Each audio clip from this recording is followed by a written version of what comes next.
सभाएं इसके बाद माननीय रक्षा मंत्री जी की हैं। बिना कोई विलंब किए मैं आज की हमारे क्षेत्रीय अध्यक्ष आदरणीय सत्येंद्र सिसोदिया जी से आग्रह करता हूं कि पश्चिम क्षेत्र में पधारने पर सहारनपुर की मैं अपने क्षेत्रीय अध्यक्ष और अपने लोकसभा के प्रत्याशी राघव रतन पाल जी से भी आग्रह करता हूं कि माननीय राजनाथ सिंह जी का पुष्पगुच्छ लेकर के भेंट करें।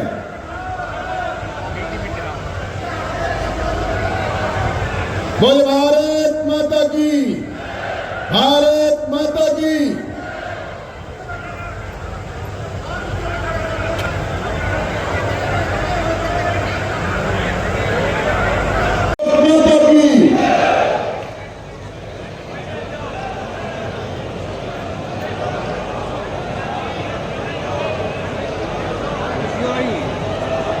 बोलिए भारत माता की। वाह, बहुत बुलंद आवाज है। इस कार्यक्रम के सभापति आदरणीय विश्वंभर सिंह जी पुंडी एडवोकेट, क्षेत्रीय अध्यक्ष श्री सत्येंद्र सिसोदिया,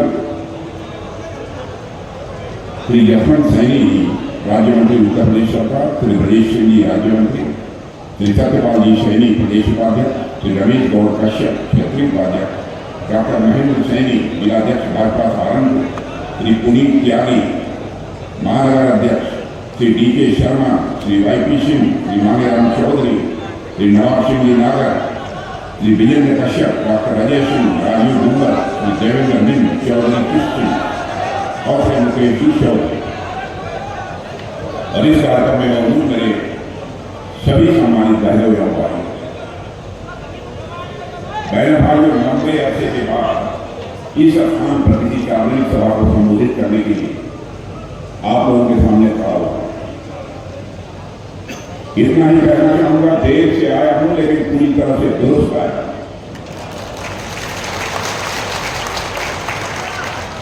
लंबे समय के बाद मेरा हम फिर भी आप लोगों ने जिस गर्म रुचि के साथ स्वागत किया है, आप लोगों ने फूलों से स्वागत किया है, मन से शब्दों के माध्यम से स्वागत किया गया, आपने तालियां बजाकर स्वागत किया है। लेकिन मैं जानता हूं भारत की परंपरा है और शिष्टाचार से आपका तकाजा भी है।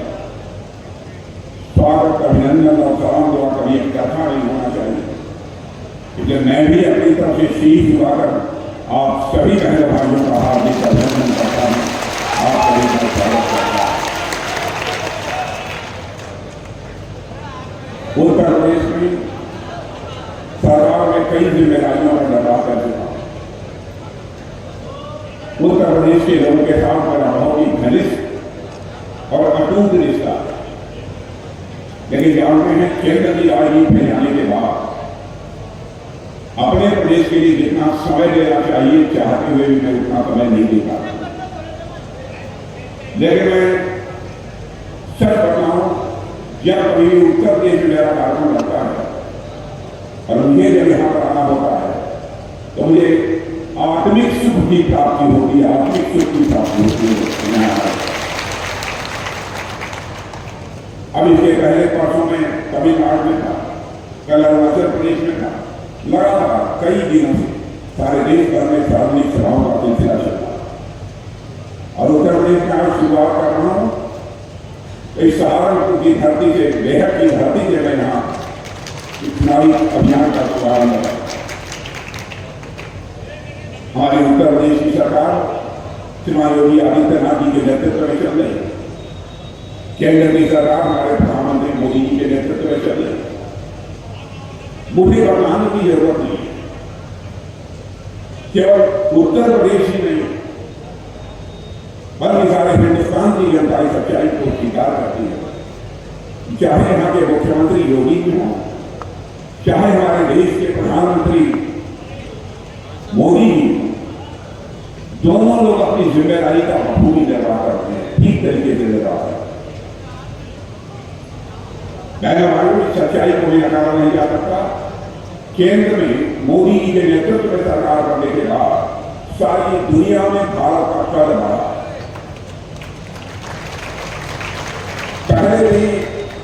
दुनिया के कई देशों में सार्वजनिक सभाओं को संबोधित करने का मुझे अवसर प्राप्त होता है।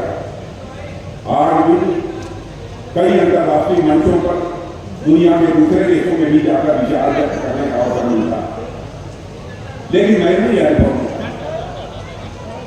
कि आज के कुछ वर्षों पहले, यानी मोदी जी के आने के पहले, जब अंतर्राष्ट्रीय मंचों पर भारत कोई बोलता था तो भारत की बातों को जितनी गंभीरतापूर्वक लिया जाना चाहिए नहीं लिया जाता था।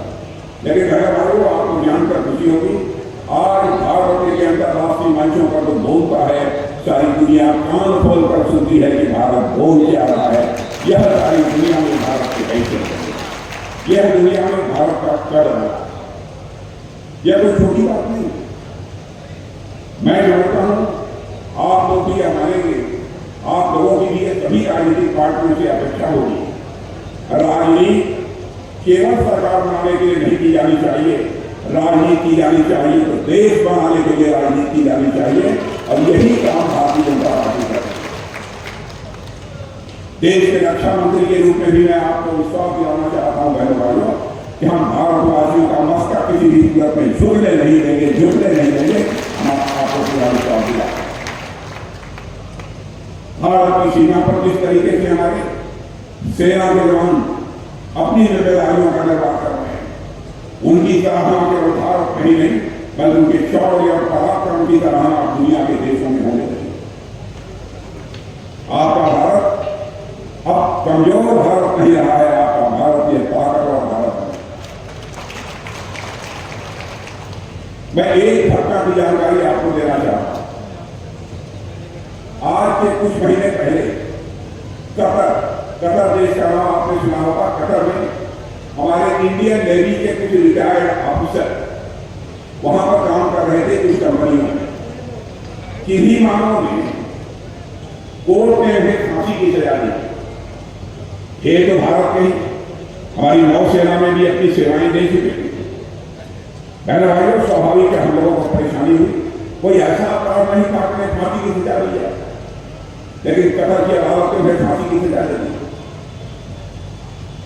उसके बाद प्रधानमंत्री जी से चर्चा हुई और प्रधानमंत्री जी ने कतर के राष्ट्रपति को मिलाकर 2014 में जितना हमको समाधान प्राप्त होगा, 2019 में जनता का समर्थन उससे भी अधिक बढ़ा। क्यों? लोग ये समझते हैं जैसी उनकी हालत थी, जैसी उनकी इच्छा थी, भारत का मकसद दुनिया में क्या होना चाहिए। यह सरकार मोदी जी के नेतृत्व में इस जिम्मेदारी का बखूबी निर्माण कर रही है। भारत की हैसियत देखो, भारत की हैसियत पहली बार हमारे देश के वैज्ञानिकों ने करिश्माई काम किया। अभी तक रूस, अमेरिका, बड़े बड़े देशों के बारे में आप सुनते हैं। भारत के बारे में लोग कहते थे भारत के गरीबों का देश है, कंगालों का देश है। आज के कुछ वर्षों पहले यह भारत के बारे में यह धारणा नहीं, लेकिन अब भारत ने करिश्मा कर दिया। भारत के वैज्ञानिक धरती पर ही नहीं, अब चंद्रमा पर भी लैंडिंग करने में वह कामयाब हो गए। चंद्रमा के साउथ पोल पर हमारा लैंडर जो है लैंड कर दिया। याद है पहली बार कि वो कामयाब नहीं हो पाए हमारे वैज्ञानिक, तो प्रधानमंत्री सुबह पहुंच गए उनके पास और जाकर वैज्ञानिकों से मिलकर उनकी पेट पीठ थपथपाई थी और अब वैज्ञानिक उनसे चिपक कर रोने लगे। लेकिन उन्होंने भारत का चिंता मत करो, चंद्रयान 2 उन्होंने छोड़ा था, वो विफल हो गया। चंद्रयान 3 की उन्होंने आज तैयारी की। अगर भाइयों, हमारे वैज्ञानिकों का हौसला अफजाई की हमारे प्रधानमंत्री ने, और हमारा वह जो है चंद्रयान चंद्रमा के दक्षिणी ध्रुव पर जाकर लैंड करता है। और आपको जानकर खुशी होगी, चंद्रमा के दक्षिणी ध्रुव पर लैंड करने वाला चंद्रयान, यह जो काम हुआ है, यह भारत का अकेला देश है जिसने कि चंद्रमा पर अपना चंद्रयान को लैंड कराया है। भारत दुनिया का खिलाड़ी, यह भारत की हैसियत। अब राजनीति का जहां तक प्रश्न है, राजनीति आप जानते हैं कि नेताओं के प्रति मुझे मालूम है आज के कुछ वर्षों पहले लोगों की धारणा बनी रही थी ये नेता आते हैं, जनता के सामने झूठ बोलते हैं, जनता की आंखों में फूल झोंकते हैं और जनता का समर्थन लेकर चले जाते हैं। जनता की चिंता नहीं है, इनको जनता और देश की कोई चिंता नहीं रहती है, अपने परिवार की चिंता रहती है। सामान्यतः यह धारणा राजनीतिक पार्टियों के प्रति और राजनेताओं के प्रति है। लेकिन बहन भाइयों, हम लोगों ने इस धारणा को बदला, हम लोगों ने इस धारणा को बदला और बदलकर हम लोगों ने दिखा दिया है कि राजनीति कैसे की जाती है। हमारा चरित्र है कि जो हम कहते हैं वह करते हैं। पहले लोग कहते थे कोई झूठ बोलता था तो कहते थे कि नेता नहीं कर रहा है, नेता माने मान कर चला जाता था कि नेता है तो नेता झूठ बोलेगा और जनता रोकड़ा करेगा। यह धारणा बनी हुई थी, लेकिन उस धारणा को हम लोगों ने बदल लिया। एक विश्वास का संकट जो पैदा हुआ था नेताओं के प्रति, राजनीति के प्रति, उस विश्वास के संकट को बदलने में भारतीय जनता पार्टी ने कामयाबी हासिल की। मैं आपको याद दिलाता हूं, आप देखते होंगे चाहे विधानसभा का चुनाव, लोकसभा का चुनाव, जब भी चुनाव होते हैं चुनावी घोषणा पत्र जारी किए जाते हैं और हर पॉलिटिकल पार्टी कहती है हमारी सरकार बनेगी तो हम यह कर देंगे, वह कर देंगे, वह कर देंगे। आसमान से तारे तोड़कर नीचे ला देंगे, आपकी हथेली पर रख देंगे। थोड़ी भारी जनता कोई पर यकीन नहीं करते, लेकिन चुनाव बीत जाता है, उनकी सरकार बन जाती है, घोषणा पत्र में किए अपने वादों को वो कभी पूरा नहीं करता। तो नेताओं की कथनी और करनी, नेताओं के कहने और करने में अंतर होने के कारण भारत की राजनीति और भारत के नेताओं पर जनता का विश्वास धीरे धीरे समाप्त होता चला। और मैं भाइयों, लेकिन मैं दावे के साथ कह सकता हूं, भारत की राजनीति में जो विश्वास का संकट पैदा हुआ, इस विश्वास के संकट को चुनौती के रूप में इस दुनिया में किसी ने स्वीकार किया है तो हमारी पार्टी भारतीय जनता पार्टी ने स्वीकार।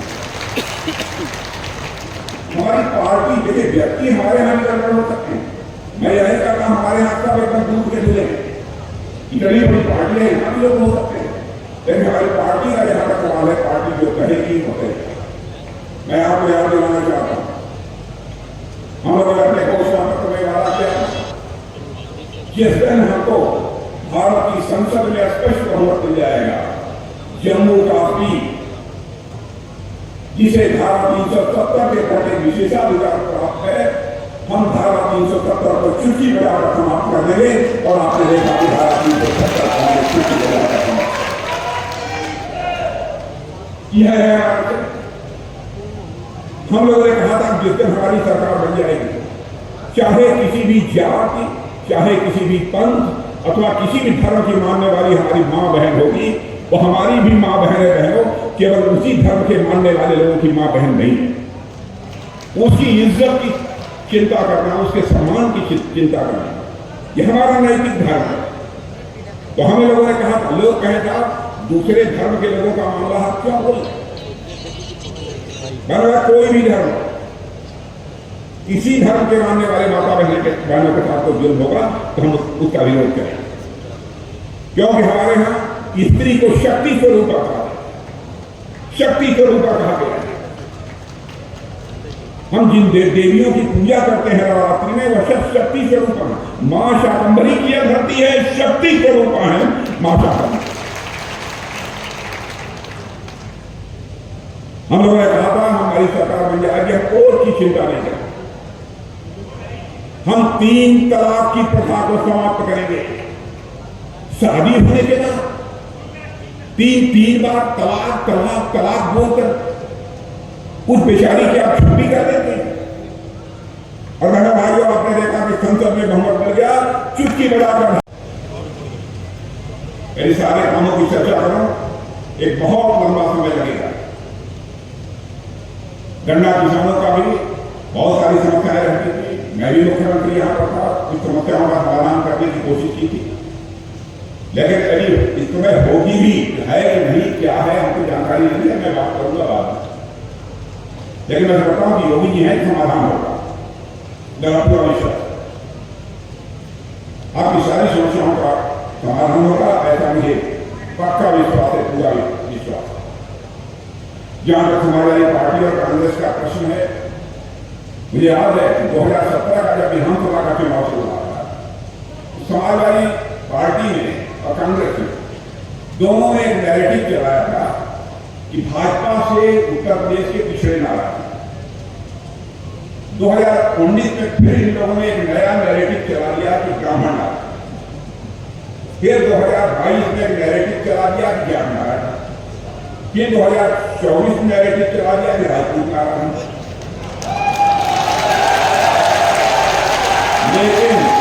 लेकिन इस बात का विचार, लेकिन यह मानने को तैयार नहीं है कांग्रेस हो अथवा सपा हो, इनसे पूरी यूपी नाराज है मेरे बहनों भाइयों।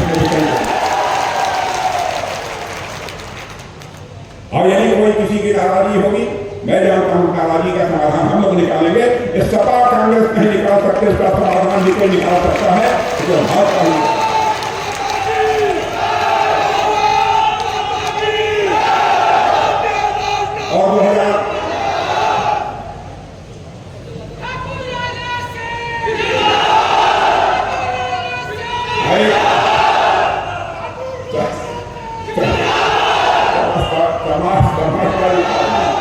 समाजवादी पार्टी की हालत ये हो गई है, सोमवार से लेकर रविवार तक रोज कैंडिडेट बदलते रहते हैं।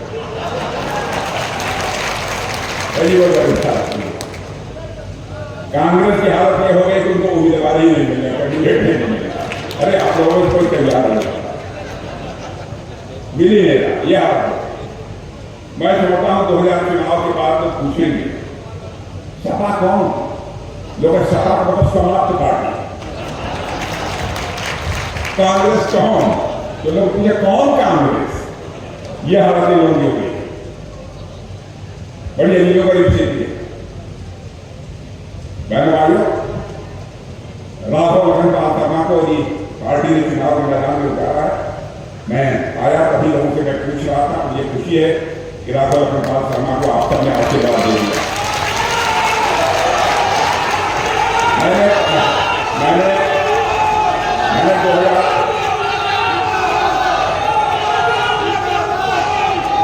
2019 में थोड़ी बहुत चूक इनसे हो जाती रही, 2014 में तो सांसद आपने बना दिया, लेकिन लड़का तो लड़का, बच्चा तो बच्चा, चूक हो गई होगी। आपने अच्छा किया, बच्चे जब गड़बड़ करें तो कान एक बार जरूर पकड़ लेना चाहिए आपको।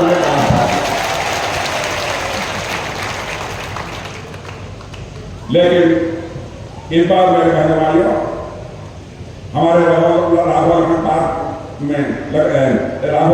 शर्मा के हाथों में कमल का फूल लेकर आप भारत की संसद में भेज दीजिए, यही अपील करने के लिए आप सबके बीच में आया हूं।